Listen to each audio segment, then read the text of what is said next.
Ormai è diventato un argomento non tanto di attualità quanto di quotidianità. Non passa settimana, mese, a volte giorno che si senta parlare di tensioni nel Mar Cinese, tensioni che riguardano la Cina continentale, quella che oggi viene chiamata Repubblica Popolare Cinese, e la Cina di Taiwan, ossia la Repubblica Nazionalista Cinese con base sull'isola di Formosa e i suoi satelliti vicino. Ma come si è giunti a tutto questo e qual è l'implicazione complessiva di questa crisi che si trascina ormai da diversi decenni? Scopriamolo assieme con questo video.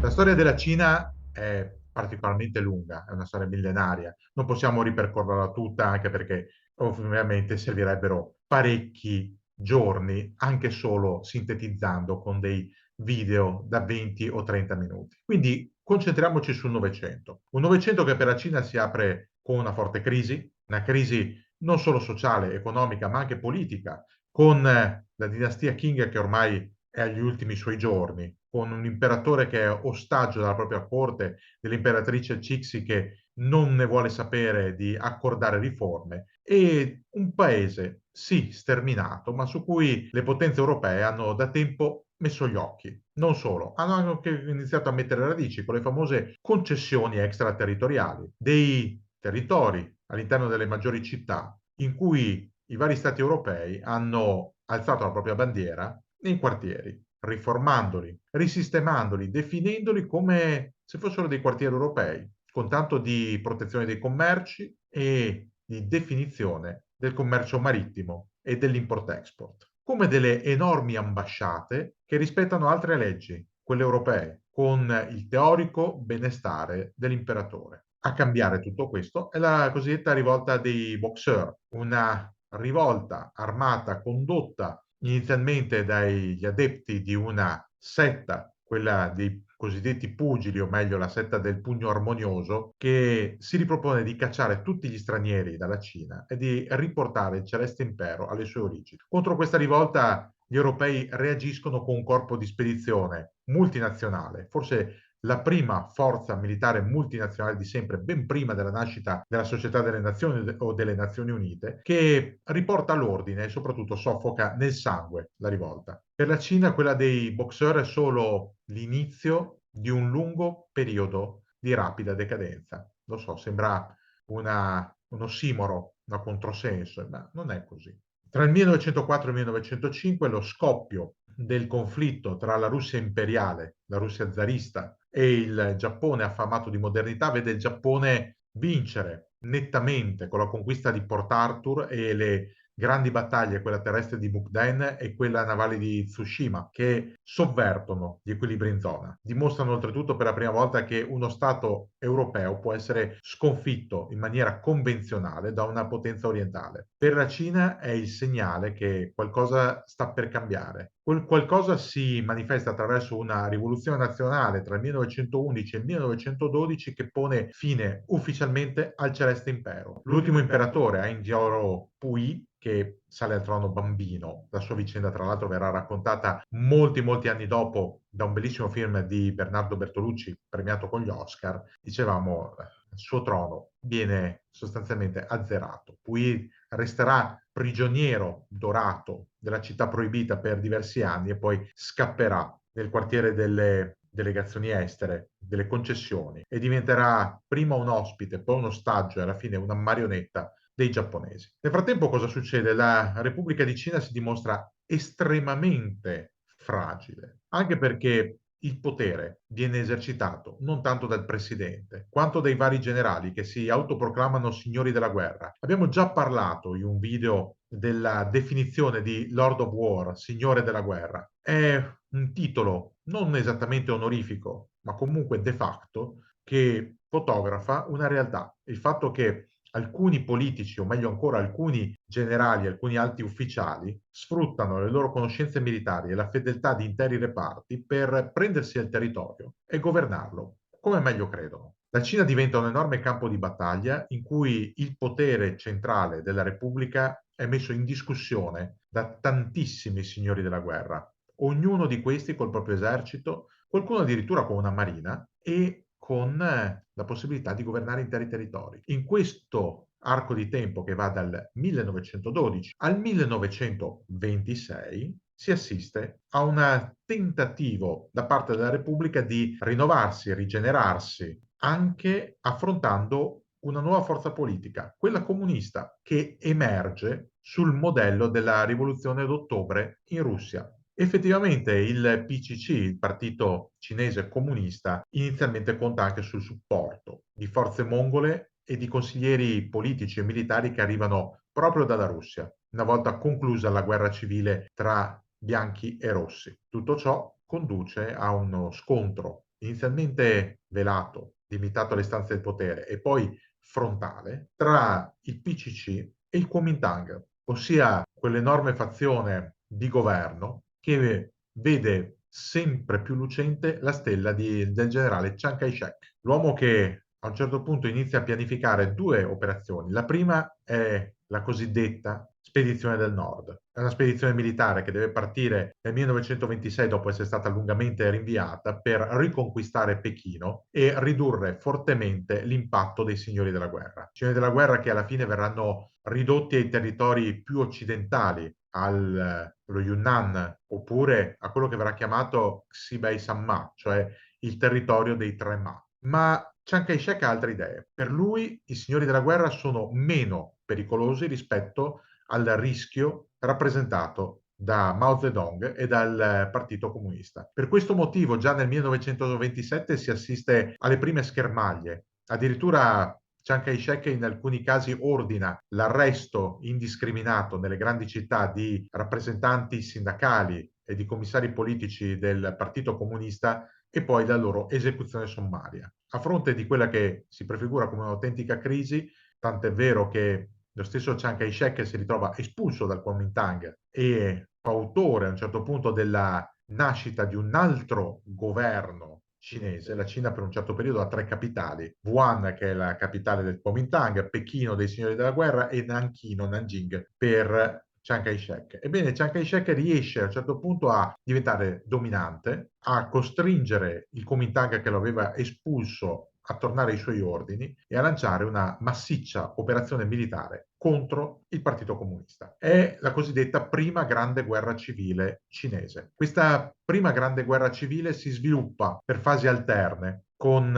i nazionalisti che danno letteralmente la caccia ai comunisti, prima nelle città, massacrandoli, e poi applicando una tattica di costante accerchiamento delle varie basi comuniste sparse nel paese, che vengono liquidate una dopo l'altra. L'ultima base, nello Jiangxi, viene accerchiata ed è qui che emerge la grande figura di Mao Zedong. Mao che si afferma come politico ma anche come stratega, è lui a proporre non solo una ritirata, ma quella che diventerà nota come la lunga marcia, cioè un trasferimento sfibrante, massacrante di ben 6.000 chilometri verso il nord, verso una base lontana dello Xan, per sfuggire al massacro e per riorganizzare il Partito Comunista. La lunga marcia, che è stata lungamente mitizzata, è un massacro. Partono in 80.000, arrivano a destinazione in poco più di 7.000, meno del 10%. Ma a livello politico è un successo. È un successo perché nel corso della lunga marcia, oltre a difendersi dagli attacchi delle forze nazionaliste,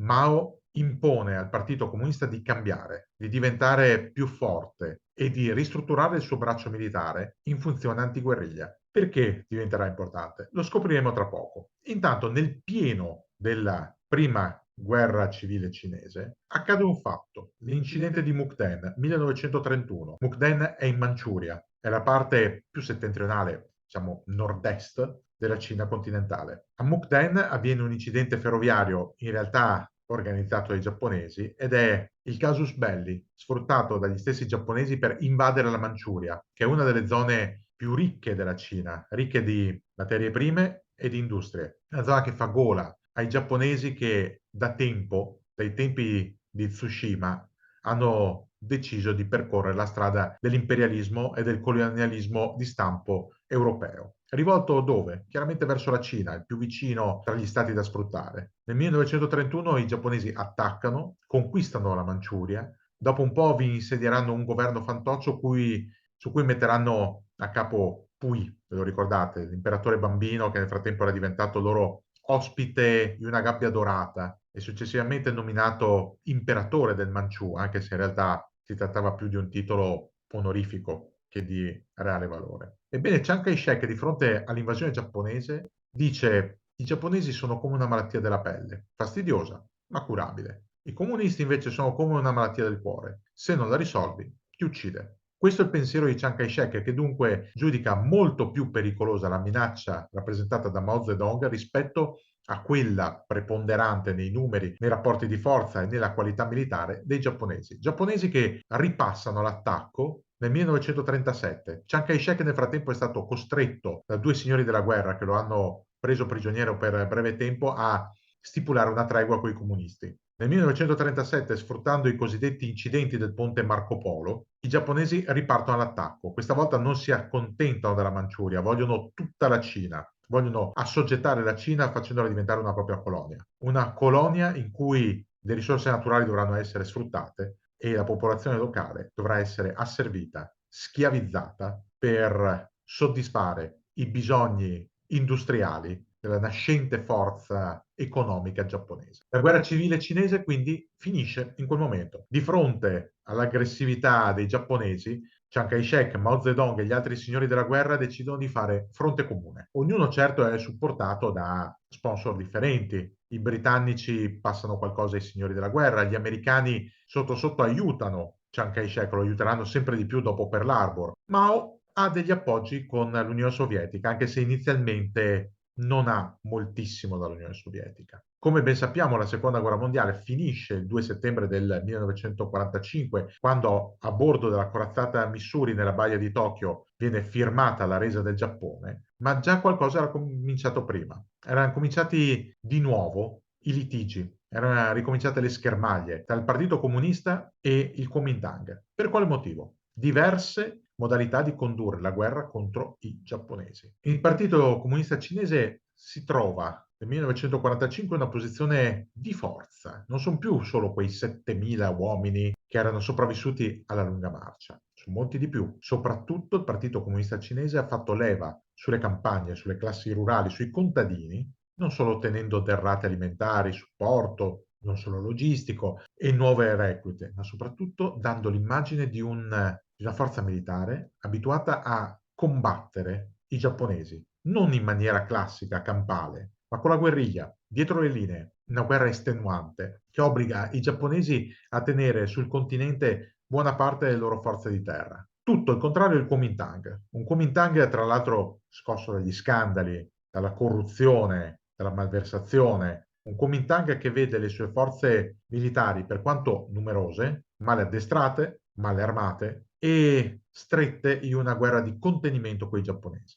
Insomma, il Kuomintang, pur superiore in numero, perde il consenso dei civili, perde il consenso popolare. L'esatto contrario di quello che avviene nel Partito Comunista, tant'è vero che nel 1946, quando la guerra è finita e c'è da risolvere la questione cinese, gli Stati Uniti, oltre ad armare i nazionalisti, mandano il generale Marshall a parlamentare, a far cercare un punto d'incontro tra Mao Zedong e Chiang Kai-shek. Punto d'incontro che non si trova perché Mao vuole continuare la propria opera di radicamento sul territorio e Chiang vuole estirpare i comunisti dalla Cina. Così scoppia nuovamente la guerra civile, la seconda, dura meno dell'altra. Dura meno perché, come abbiamo detto, i nazionalisti, pur in maggioranza numerica, si ritrovano a mal partito, nonostante l'appoggio sempre più forte degli Stati Uniti che investono parecchi miliardi di dollari per loro e gli regalano armamenti su armamenti, le file del Kuomintang sono labili, per non dire pessime. Intere divisioni si ammutinano, uccidono gli ufficiali e passano dalla parte dei comunisti. Dopo alcune battaglie campali in Manciuria, a dimostrazione di come il Partito Comunista ormai abbia un esercito vero e proprio, che ha potuto usufruire del gentile omaggio dei sovietici che li ha riforniti con il materiale giapponese sequestrato. Da quel momento in avanti, la guerra civile prende una piega ben precisa. Mao inizia la riconquista della Cina partendo dal nord, scendendo verso sud. Si riprende Pechino, si riprende Nanchino. A quel punto Chiang Kai-shek capisce di essere spacciato. Abbandona Chengdu, che è l'ultima grande città della Cina in sua mano, e assieme a una massa composta da 600.000 militari e 2 milioni di civili, si imbarca sulla settima flotta statunitense e si rifugia a Formosa, isola al largo, con un piccolo arcipelago vicino, che era stata recuperata ai giapponesi. Da allora, tra la fine del 1949 e l'inizio del 1950, esistono due Cine. La Cina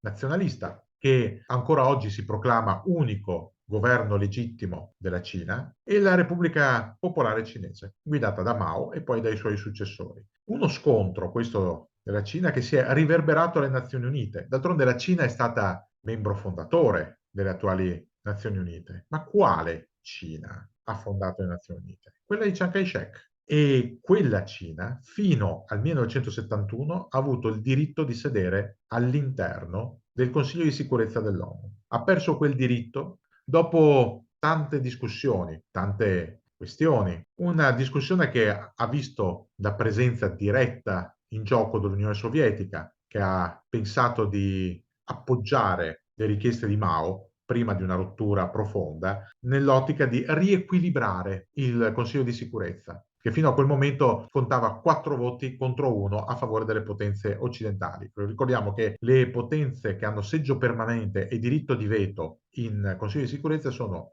Stati Uniti d'America, Unione Sovietica, oggi Russia, Cina, Gran Bretagna e Francia. Tra l'altro tutte potenze nucleari. Ma all'epoca, stiamo parlando della fine degli anni 40 e inizio degli anni 50, la questione nucleare è ancora molto circoscritta. La questione del seggio ONU si è trascinata, come dicevamo, fino al 1971, alla risoluzione 2758, che sostanzialmente espelle Taiwan, che da allora non è più rappresentata all'ONU, e accoglie invece la Repubblica Popolare Cinese. Per arrivare a tutto questo si è dovuto passare attraverso dei boicottaggi da parte dell'Unione Sovietica, dal gennaio all'agosto del 1950, tant'è vero che proprio grazie o a causa di quel boicottaggio le forze ONU poterono ingaggiare guerra in Corea. D'altronde, senza i sovietici a esercitare il diritto di veto, nulla impediva all'ONU di intervenire al fianco dei sudcoreani contro i nordcoreani appoggiati proprio dai cinesi comunisti. Non solo, la Cina di Taiwan ha sempre negato qualunque possibilità di dialogo con paesi contigui alla Cina popolare. Tant'è vero che quando la Mongolia presentò domanda di ammissione all'ONU, la Cina di Taiwan votò contro e fu necessario un paziente negoziato che vide anche una minaccia di boicottaggio ulteriore da parte dell'Unione Sovietica, non più del Consiglio di sicurezza, ma attraverso il diritto di veto della richiesta degli stati emergenti di essere riconosciuti per ottenere lo sblocco della situazione mongola. Infine abbiamo assistito appunto al cambio sulla poltrona, un cambio che è stato consentito non solo dall'emersione di nuovi paesi del cosiddetto terzo mondo che vedevano con favore la possibilità di un'alternanza su quella poltrona, ma anche del mutato quadro geopolitico internazionale con gli accordi di Pechino portati avanti da Henry Kissinger, di lui abbiamo già parlato in un apposito video, per conto del presidente Richard Nixon, in funzione di chiudere la questione vietnamita. A questo è seguita quella famosa rivoluzione del 2758 che ha concesso alla Repubblica Popolare Cinese di prendersi il seggio permanente con diritto di veto all'ONU. Quindi, tutto qui? Tutto risolto? No, lo sappiamo perché da allora, ed è passato oltre mezzo secolo, la crisi si è cristallizzata, non si è risolta. È come una malattia che diventa cronica. L'unico modo è continuare a somministrare determinati farmaci per contenerla, per tenerla sotto controllo, ma non esiste più una cura. E questo è il guaio. E nelle fasi di riacutizzazione dell'infiammazione o della malattia, allora si hanno le crisi ulteriori. Basta poco, piccolo sconfinamento nelle acque territoriali dell'una o dell'altra, oltretutto acque territoriali che non sono mai state interamente definite a livello di diritto marittimo internazionale, oppure le esercitazioni congiunte aeronavali che si spingono ai limitari di quelle che sono le varie zone di influenza. Il fatto che comunque la Repubblica di Taiwan sia fortemente sponsorizzata dagli Stati Uniti, che più e più e più volte hanno dichiarato di volerla difendere da qualsiasi tentativo di aggressione esterna. E al contempo le dichiarazioni di Pechino, che invece ritiene Taiwan sostanzialmente una propria provincia ribelle, di cui prima o poi vorrebbe tornare in pieno possesso. È questo il percorso che porta alla genesi dell'attuale situazione. Una situazione che, come abbiamo detto, è sostanzialmente una malattia cronica, che non ha una cura precisa. Una situazione che potrebbe degenerare in qualsiasi istante e che qualche volta ha rischiato di degenerare, ma che fino a questo momento è stata mantenuta sotto controllo perché a nessuno dei contendenti in campo, la Cina da una parte e gli Stati Uniti dall'altra, conviene che una guerra convenzionale o peggio termonucleare possa scoppiare nel Mar Cinese. Tra l'altro i cinesi in questi decenni, dal 71 in avanti, hanno fatto dei passi da gigante, non solo nell'economia, nel commercio, entrando nel WTO nel 2002 o nella capacità di elaborazione tecnologica. Hanno fatto dei passi da gigante anche in termini di tattiche militari. Hanno acquistato una vecchia portaerei ex sovietica con il trucco affermando di volerla trasformare in un casino galleggiante, un'attrazione, in realtà l'hanno rimessa in sesto anche per studiare l'utilizzo dell'aviazione navale, ma anche la possibilità di attaccare delle portaerei. Portaerei che, lo sappiamo, ormai da parecchi decenni, quasi un secolo, costituiscono il nervo delle flotte americane che portano la potenza militare statunitense in giro per il globo. Quindi cosa ci dobbiamo aspettare oggi? Il braccio di ferro continua, è un braccio di ferro sempre più delicato, anche perché la guerra in Ucraina ha messo alla prova anche la tenuta della crisi cinese. Non siamo in presenza di un 38° parallelo come in Corea, una zona smilitarizzata, minata, controllata giorno e notte. Non c'è un confine preciso e invalicabile. Forse anche questo è uno dei grandi limiti della crisi cinese, ma c'è di peggio, perché la guerra in Ucraina è stata vista da alcuni analisti come una sorta di prova generale per la Cina di quello che potrebbe accadere se un giorno decidesse di attaccare Taiwan. La Cina guarda con grande interesse a quello che avviene in Ucraina e non solo per i rapporti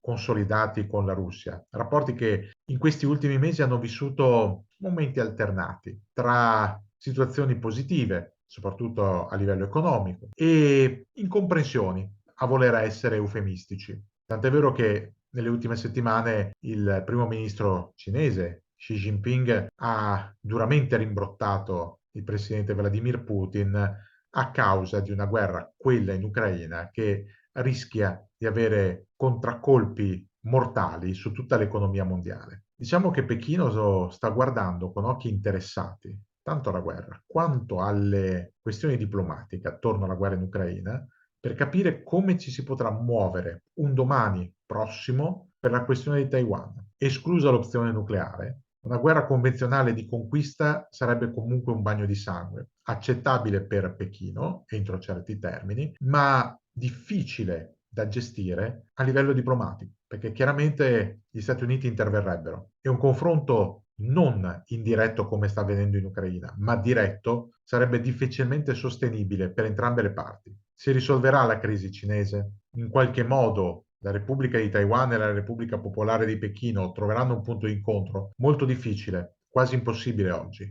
Però mai dire mai. Stiamo vedendo in questo periodo come anche delle dittature che apparevano impossibili da scalfire, come quella iraniana, iniziano a essere messe in discussione dal basso, dalle giovani generazioni che non capiscono o non vogliono capire le ragioni che portarono a certe politiche di isolamento. Forse la speranza sta proprio nei giovani. Forse se un domani le classi dirigenti di Pechino e di Taiwan saranno finalmente diverse, più disposte al dialogo, meno amanti delle armi e del mestiere delle armi, allora forse un punto d'incontro si troverà e forse qualcosa potrà finalmente cambiare.